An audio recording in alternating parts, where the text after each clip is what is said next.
Hey now, ladies and gentlemen. Hey now. Hey now. Hey now. Hey now. Hey now. Hey now. Welcome to a brand new edition of the line, a brand new week, brand new everything. So glad you're here today. And I'm glad I'm here because honestly, I felt like crap most of the weekend. I don't know why I couldn't put my finger on it. I just felt like absolute dog doo doo. Felt like doo doo.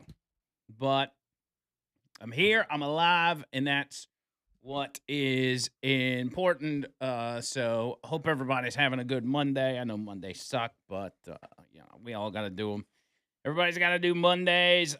Super. I guess I can go ahead and get this out of the way. I mean, Damien's, I believe, is going to come in at some point. I didn't get a time, maybe 11 o'clock or something, and we can discuss further the Super Bowl. Which I'll be honest, and this is you got to remember this is coming from somebody who didn't have a dog in the fight. If this was my Kansas City Chiefs in this game and it was this big defensive battle, I'd have been thoroughly entertained by it. But being an outsider, and the way the game has changed for so long, I think a lot of people feel, including myself, we like a game with a lot of points, a lot of scoring, a lot of offense, and there was anything but of that last night. But congratulations to the Seahawks. My man OB is filling in for Kerry today.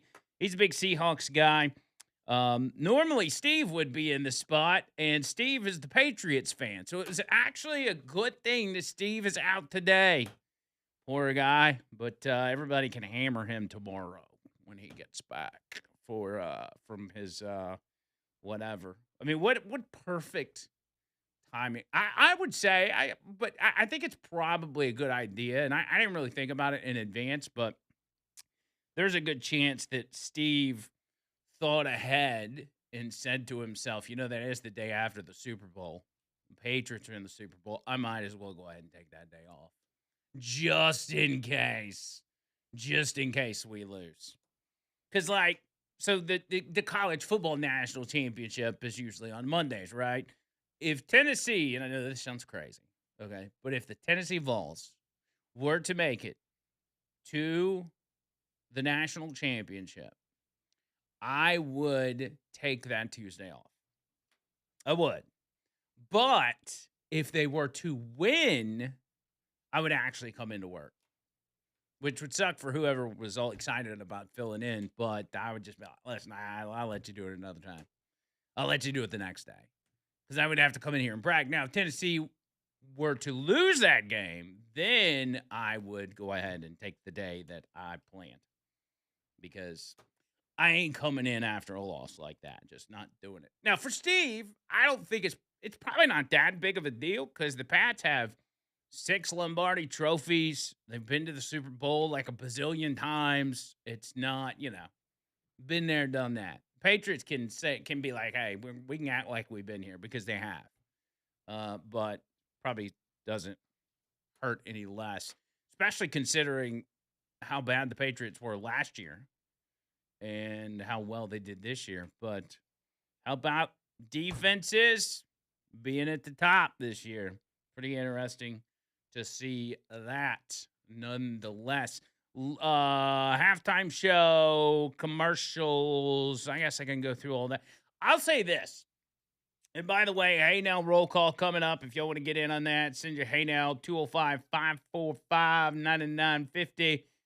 I was very distracted during the game last night. I decided to cook dinner for the fam. I did Philly cheesesteaks, which is, it's like one of 3 things I know how to cook. And I didn't get to see a lot of the commercials. I had it on, but I didn't see a lot of them. I did, however, I watched the halftime show and simultaneously I watched the Turning Point USA halftime show. Um, Commercial wise, nothing stuck out to me except for one time I looked up and it was like a karaoke lyrics video playing for like a Backstreet Boys song or something, and I'm like, "What is this for?" And then I never even found out like what the company was or who paid for the ad or whatever. Uh, but the one I did see, and I'm not even sure that this was during the Super Bowl, but it's a new ad for NASCAR, and it talks about how we don't come from royalty, we come from bootleggers and barn builders. And it's got a lot of high speed racing and crazy stuff happening and fans going nuts. And in the background, it's playing Freebird.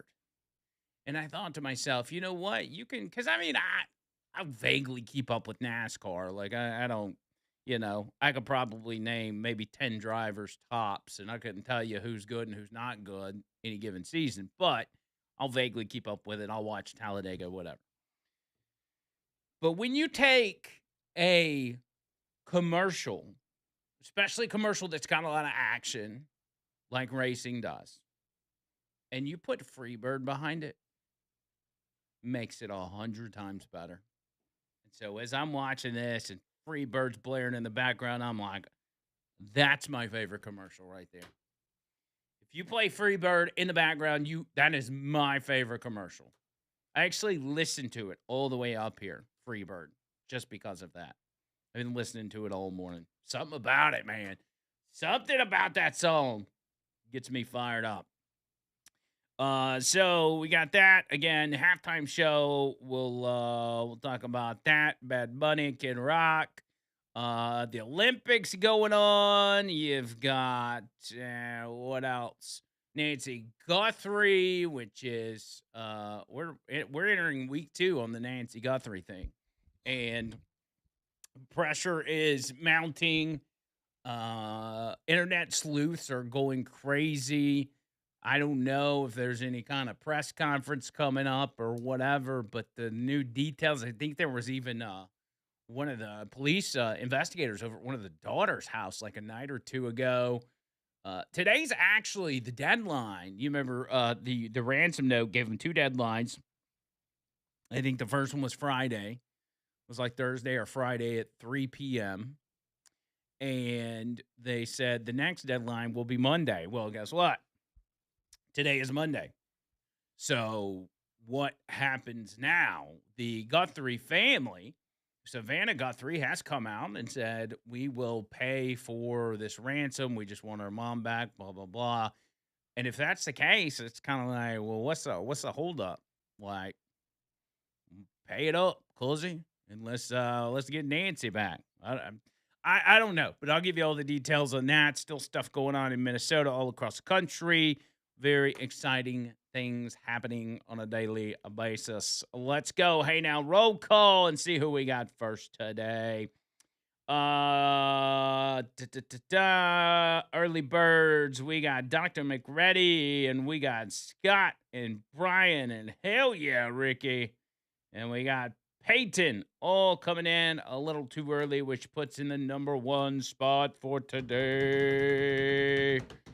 Jay with a hey now. Congratulations, Jay. So send in your song, buddy. We'll play it for you. If you want that first bumper, I got you, bro. Gene at number 2 and Mike from Canada at number 3. Then you got Maggie. You got Hippie with the J's. TR, Bo, Grumpy Old Goat, Jeff with the J's, Bumper Rumble, Boomer, Rusty, Leslie. You got Heath. You got Dawn, Lynn, Jimmy the Greek. You got Trent, Tracy, Jeff, Kevin, Jeff with the J's, Bree, Ron, Dixter, everybody. You know, Dixter says, what about runs in Woodland, California, by the way? I'm going to assume he didn't go to the Super Bowl last night, that he's probably out there working. Dixter said, what about the beer commercial? And I guess he's talking about, I didn't see it during the Super Bowl, but I did see a Budweiser commercial where it had the Clydesdale horse and he like found a little, bird and was like kind of helping raise the bird and then trying to help the bird learn how to fly, and then it ends up being like it turns into a bald eagle, and it's like flying off the horse's back, and it's like this beautiful scene. If that's what you're talking about, I actually did like that one. I saw that on the internet though. All right, 205-545-9950. I guess Hig's got something on the commercials. Let me go to that real quick, and then we'll hit this break and start some headlines. Hig, what's up? Hey now, baby, what's going on? Hey now. Look, the only good commercial was Anheuser-Busch by far. Rest of them sucked. I mean, we're so used to having great commercials at halftime. Anheuser-Busch actually redeemed themselves a little bit. That was actually a damn good commercial. Is that the one with the bald eagle with, and all with that? the baby bald eagle, Okay. yes, by far the best. And I did not watch the halftime show. I went to Turning Point USA, which was a hell of a show. Yeah. They did a really, really good job. Went back and watched the halftime show late last night. That was unwatchable. That was horrible. Yeah. It was a little weird. I mean, you got guys grinding on each other. I mean, it's just weird, man. Yeah, they had those two dudes on the pickup truck and the door of the pickup Yeah. truck, and they were like crying. I'm like, oh, come on, dude. What the? What I the? mean, I felt embarrassed for them, man. It was horrible. Yeah. And until they get rid of Jay-Z, who does these halftime shows for the NFL, we're going to continue to get crap. Oh, there's no doubt. There's no doubt about that. All right, man. Happy Monday. Hey now. Hey now. Thank you, buddy. What would be better? Like, if you had to choose between letting Jay-Z pick the halftime show or Roger Goodell take over picking the halftime show, what would you do? What would you pick? That's a that's be the hardest choice ever. Because both of them would suck at it. But anyway, we'll talk about that and much more. Again, 205-545-9950. We'll be back right after this.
So the reactions to the Super Bowl halftime show, this is something that we do every year. Like, half the people are complaining, half the people like it, and then it gets amplified by social media, and then everybody thinks the world's coming to an end because of this, that, or the other. And I encourage everybody to like kind of keep it in perspective. Like, we're not going to be talking about the halftime show this next week. We're not going to be talking about the halftime show tomorrow or the end of the week or whatever. Like, it's just it's something that's Americana that's just kind of everybody watches. And so everybody's got an opinion on it, especially this day and age with social media. Everybody's got an opinion and everybody thinks their opinion is super valuable. Okay. Well, that's one point. But a couple of observations, and I said this to Trish as soon as it was over. I said, that the stage setup, it was kind of all right. It was different. I thought the camera work and the fact it felt like a music video. I'm just talking about the visuals here. I'm not talking about the fact that none of us could understand anything he was saying, which I did go look up the lyrics to one of the songs he sang. I'll read those to you. The um, you know, the visuals were okay. But to the larger point, I was like, man, there was, a million other artists you could have picked. And everybody was like, there was one. And here's the thing about Bad Bunny that I didn't realize is that he's actually worked with the WWE for a couple matches or a few matches. I didn't know that until just recently. And the involvement he had with WWE was actually pretty entertaining. It was, I guess he was in some hardcore matches or whatever. I saw Logan Paul, who y'all know is also a WWE superstar. He was asked it. I don't know if it was at the Super Bowl or some kind of event, but a reporter just quickly asked him, like, "Hey, are you excited about the Bad Bunny halftime show?" And he just said no and walked off. And then all of a sudden, before you know it, he's put out a tweet and he says, Puerto Ricans are Americans, and I'm happy they were given the opportunity to showcase the talent that comes from the island. And all like somebody attached a meme, and it was Triple H with holding Logan Paul's hands behind his back, saying, "That's it, big smile, everybody's happy," like pushing him out of the room. I was like, yeah, that's kind of the way those things run. But so the visuals, it was okay. I mean, it's a little weird. Like normally you would have like an entire army of people come set up the entire stage within 5 minutes, but instead they had people dressed as bushes in a sugarcane field, like they were all out there competing to win a victory royale on Fortnite or something. It was, it was kind of weird, but just whatever. It was different. But the music itself is, I think, where a lot of people were kind of like, "Yeah, I don't really get it. Like, why didn't we go with something else?" Here is one particular song that he sang last night called uh "Titi Mi Preg Pregunto" or something. Let's take that for what it's worth. The lyrics in English, and translated them to English, and it goes as follows. It says, a auntie asked me if I have a lot of girlfriends. Today I have one, tomorrow I'll have another. Hey, but there's no wedding. There's no wedding, auntie. Auntie asked me if I have a lot of girlfriends. He a lot of girlfriends. Today I have one, tomorrow I'll have another. I'm going to take them all to the VIP. The VIP, hey, say hi to Auntie. Let's take a selfie. Say cheese. Hey, let the ones I already slept with smile. In a VIP. A VIP, hey, say hi to Auntie. Let's take a selfie. Say cheese. Let those who have already forgotten about me smile. I really like the Gabrielas, the Patricias, the Nicoles, the Sophias. My first girlfriend in kindergarten, Maria, and my first love's name was Talia. I have a Colombian who writes me every day, and a Mexican I didn't even know about. Another one in San Antonio that still loves me, and the ones from Puerto Rico are all mine. A Dominican who is a hottie. One from Barcelona that came by plane and says that my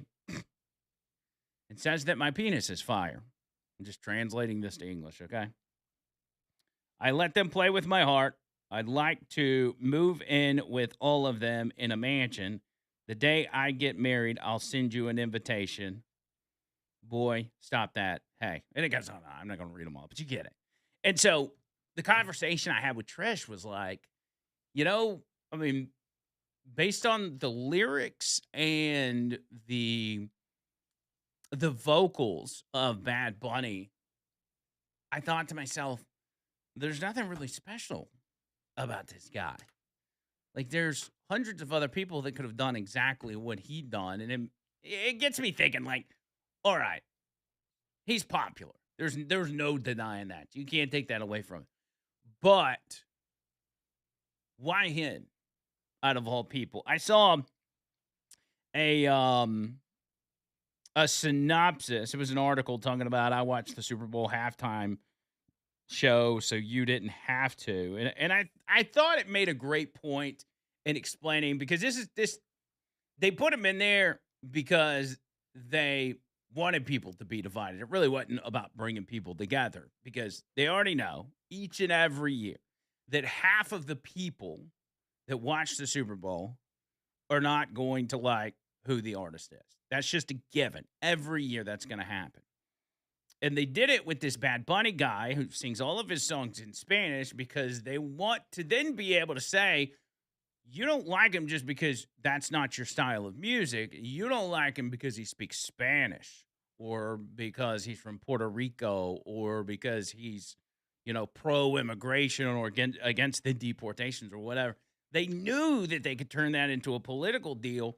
And so that's probably a large reason as to why he was picked. But in this article, they make the point about why people that didn't like the music, or didn't see that as their style of music, also thought that it really wasn't the platform for it, in the sense of the NFL is Americana. The NFL Super Bowl halftime show is Americana.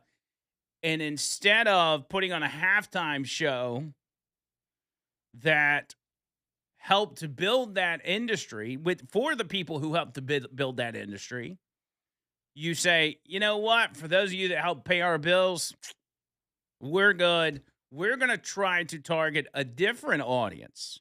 And for people that tune into the NFL for the first time to watch Bad Bunny, guess what? By the time next season rolls around, they're not going to be watching NFL games. So you didn't even help your bottom line. You just basically gave a middle finger to your true diehard NFL fans. More after this.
Oh, and a couple other things. So they had Lady Gaga, they got on there, which was the only one, ironically, the only one we understood. And then another guy, and I said to Trish, I'm like, I don't even know who this guy is. Like, is he just another, Latin American artist? And it turned out it was Ricky Martin. And I'm like, I had no idea. I figured Ricky Martin would look a lot older than that at this point, but you know, whatever. I mean, Ricky Martin, you could have put Ricky Martin out there and had him do his hit songs from the 90s. Living La Vida Loca. Everybody would have liked that. I say you need to do that. I think you need to put a 90s band out there because, you know, you did, Prince and you did some older bands. It's kind of like, 90s alternative is like classic rock now. So put some of that out there. Put the Foo Fighters. Put whoever, man. There was a million choices. But here's the thing.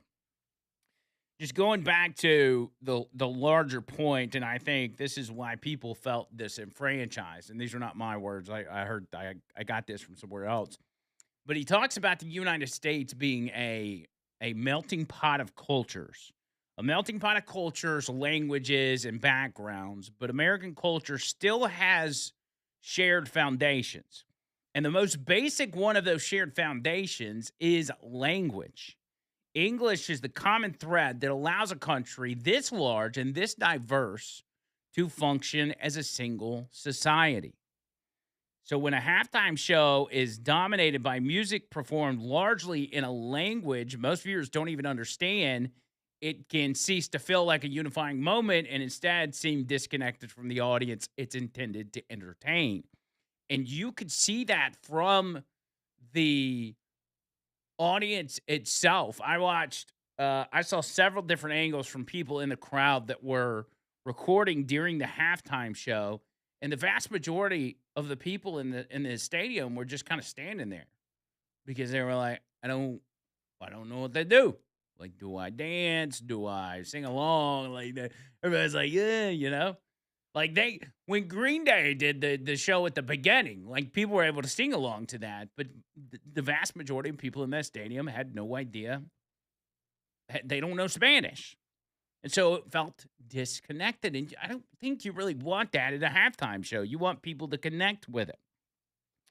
This is not an argument about or against Spanish music or Spanish-speaking artists. Bad Bunny's undeniably popular and successful, maybe the most popular in his genre ever.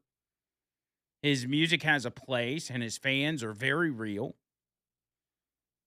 But the Super Bowl halftime show is not about individual popularity alone.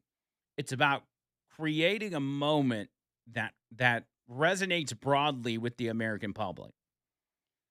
That did not happen last night.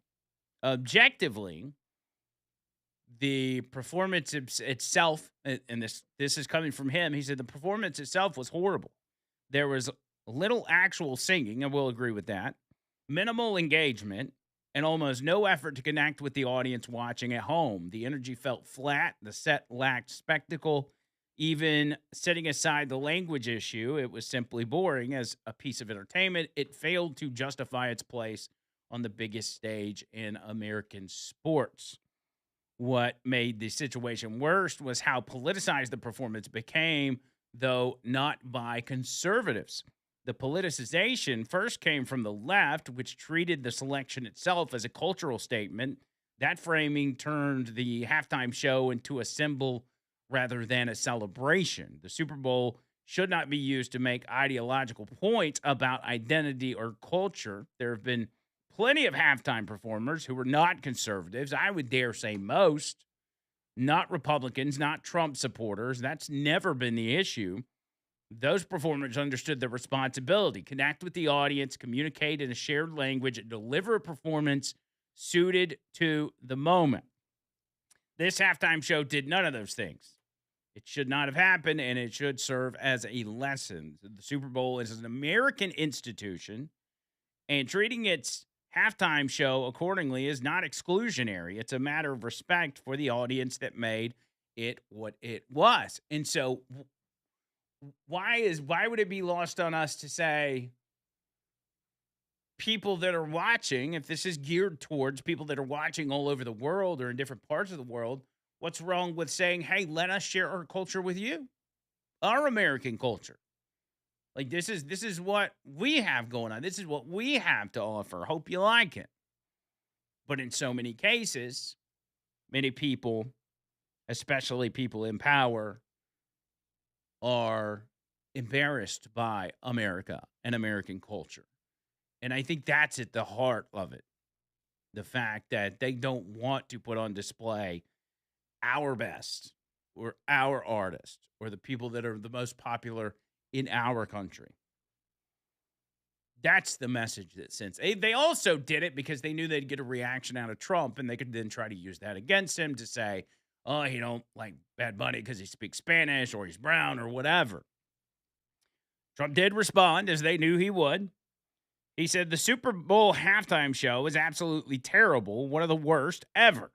It makes no sense. It is an affront to the greatness of America and doesn't represent our standards of success, creativity, or excellence. Nobody understands a word this guy is saying, and the dancing is disgusting, especially for young children that are watching from throughout the USA and all over the world. This show, quote unquote, is just a slap in the face to our country, which is setting new standards and records every single day, including the best stock market and 401ks in history. There's nothing inspirational about this mess of a halftime show. And watch, it will get great reviews from the fake news media because they haven't got a clue of what is going on in the real world. And by the way, the NFL should immediately replace its ridiculous new kickoff rule.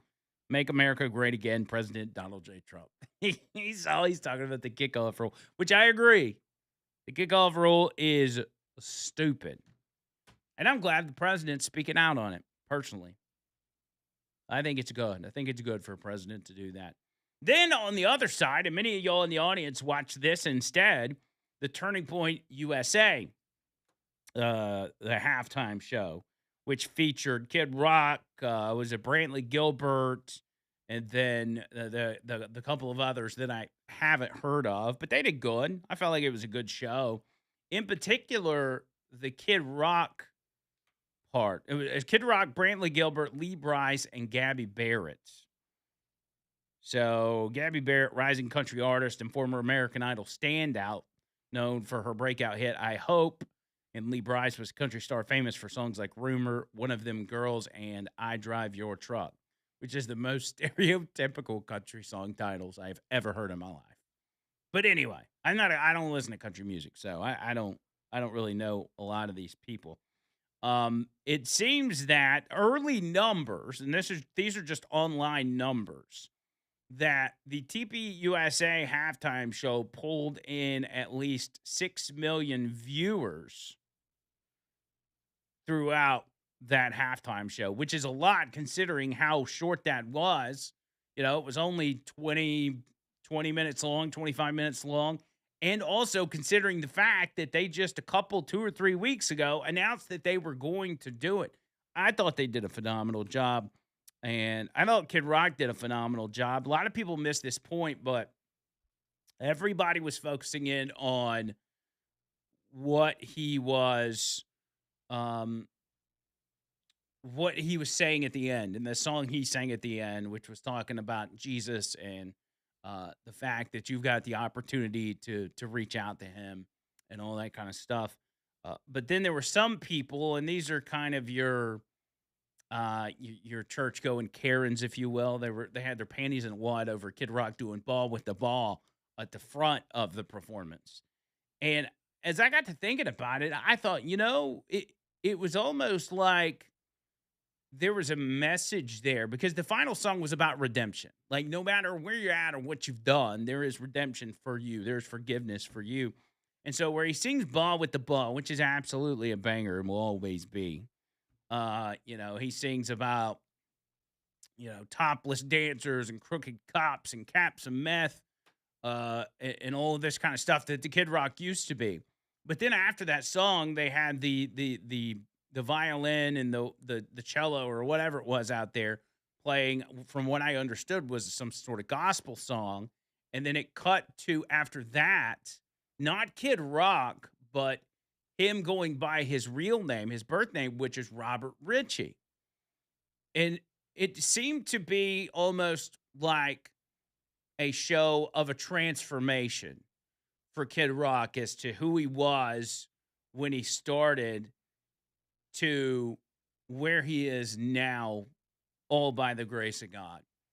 And I thought, man, if people, I hope people caught that, because that was a very, that was a, that was a pretty, that was a pretty good message, if you ask me.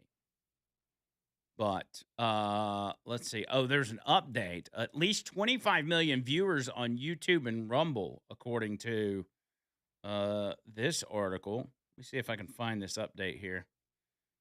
If it's at the bottom. Hold on, I'm going. Okay, here's the update.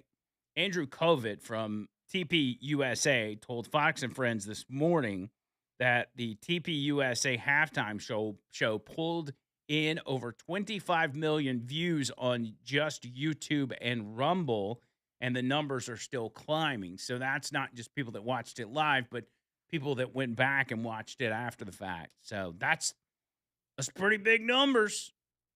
Good for them, man. I'm glad they did it. I thought it was wonderful. Thought it was wonderful. But you're not going to get any raving reviews. As Donald Trump said, no raving reviews from the fake news media. That's not going to happen. None whatsoever. As a matter of fact, I think this was yesterday. This was Sunday for the Washington Post, or maybe it was Friday or Saturday. They put out an article crowning Colin Kaepernick as Super Bowl 60's most relevant figure, despite Colin Kaepernick being out of football for almost a decade. And I thought, we still talking about this guy? They said the Super Bowl is being played in Colin Kaepernick's former home stadium at a societal moment that echoes the issues he forced football fans to confront nearly 10 years ago, after he kneeled during the national anthem before a 49ers game. I'm like, okay. They said, let's see. The game will be played at his former home stadium in the place where his protests made him a national lightning rod and a global symbol. The social issues swirling around America's largest sporting spectacle carry distinct echoes of what prompted his actions and what led to his exile. And yet, he remains outside the conversation and invisible within the confines of the NFL. Story continues to assess Kaepernick's legacy after he launched the kneeling protest, blah, blah, blah, blah, blah. And of course, listen, Washington Post got absolutely dragged on Twitter for this, because most people felt about where they were offended by Colin Kaepernick kneeling during the national anthem. Most people were like, here's the one thing we can't argue, is the fact that Colin Kaepernick sucks at football. Like, so we can drop the political nature of this. We don't have to argue about kneeling or injustice or how anybody feels about either side of this. We can all just collectively say, if I heard my team was trying to trade their current quarterback for Colin Kaepernick, I'd be highly upset. You ask any NFL fan, would you drop your quarterback for Colin Kaepernick? And every team is going to say, think we're good on that. I think we're good. Even the teams without a good quarterback are like, yeah, but I don't really think we need Colin Kaepernick on our team. And that's the part that everybody missed. So there you go. Everybody's going to be talking about the halftime show over the next day or two. Damien's going to come in. I'll talk to him about it a little bit. But there's other things going on, such as the Olympics, which got just as political as the Super Bowl halftime show. We'll talk about that and much more when we get back. Hang tight.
Dr. McReady says it's over, Andrew. We're never going back. These kids don't know what it was to have Creed play the 2001 halftime. America United. But was that not a uniting moment? It was, what did we say that was? Like a Thanksgiving game halftime show where Creed played. It was a Cowboys game or something. And, it was God. It's God. I'll probably go back and watch that this afternoon. It was that good. Yeah, it was that good. But, it seems like culture is trying to ruin all of our sports. Anything that we found enjoyable that we're all united on. I don't think they want that. Especially the government. Like, the government doesn't want people united. They want people divided because it's easier to conquer people that are divided. And so, as they have over the years been able to seep into the societal norms and the things that we had all celebrated at one time, it gets to this point. And again, I cannot stress the amplification that comes from social media. Social media, in broad terms, is a fairly new thing on the scale of like everybody's using it, right? And everybody's connected to everybody. Everybody can put their opinion out for many to see at any given time.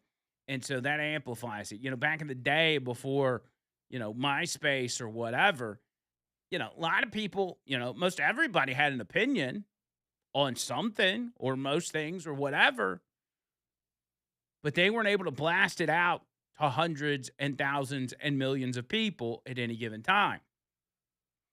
And for the most part, celebrities, music artists, kind of steered away from it. Steered away from talking about politics.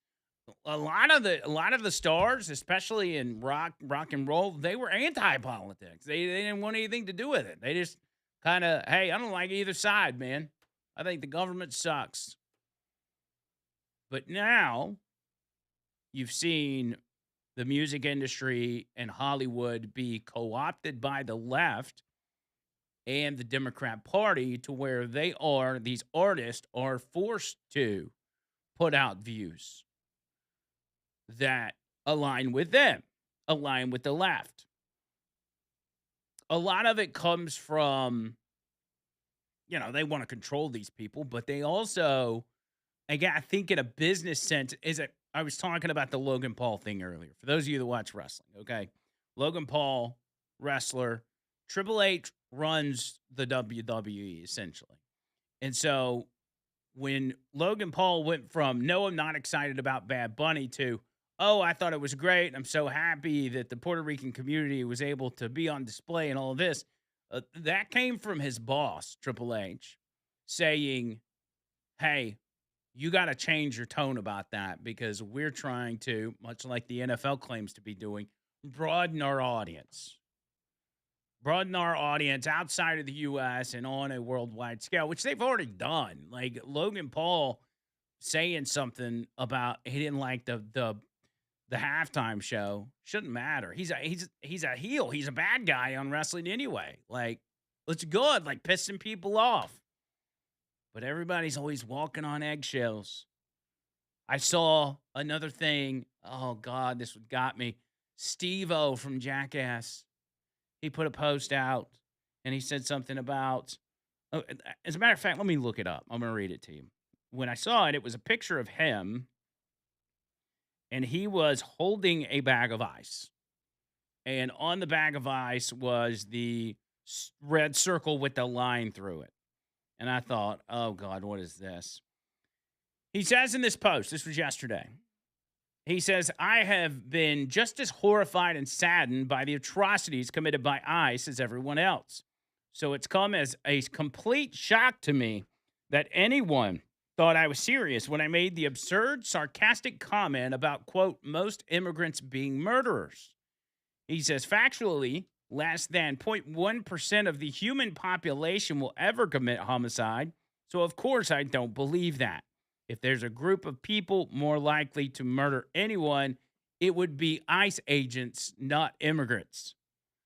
To all the people sending me angry messages, apologies for the false alarm. I promise you, I wasn't being serious at all.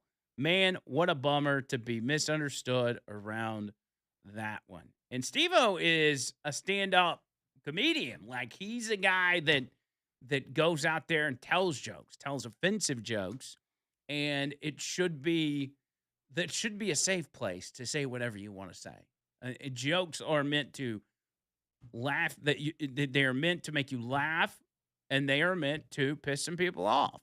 That's comedy. And so watching him, out of all people, apologize, I'm like, come on, Steve-O, come on, don't do that to me. Don't do that. Because I like Steve-O, you know? There's the jackass nostalgia that we all grew up with, and we're like, those guys, you kind of connected with those guys. And if they are now bowing down to the mob, I'm kind of like, not good. Not good at all. One thing you gotta understand in that industry, whether it's comedy or whatever, if you're out there doing your job and you've done something that you said to yourself, wow, that's not a big of a deal. That's not that big of a deal, but I've got a bunch of people coming after me. You should be able to say to yourself, I'm not going to apologize for that. I'll say, I'm sorry you were offended by it, but this is my job. This is what I do. When you apologize, you think that you're calming down and reining in the people that you pissed off. And you think you're like, oh, everything's okay. They're going to stick with me. But instead, you're isolating the other half of your audience. That's what happens when you apologize. Don't apologize. I mean, one of the worst things you do in that business. Look what happened to Roseanne. Look what happened to so many people. Once you apologize, you admit that you did the thing they claim you did, and you did it on purpose. Don't do that. Don't apologize. It is the utter death sentence for your career. Hopefully that's not the case for Steve-O, but I got a feeling he's going to be a lot less popular if more people see that particular apology anytime soon.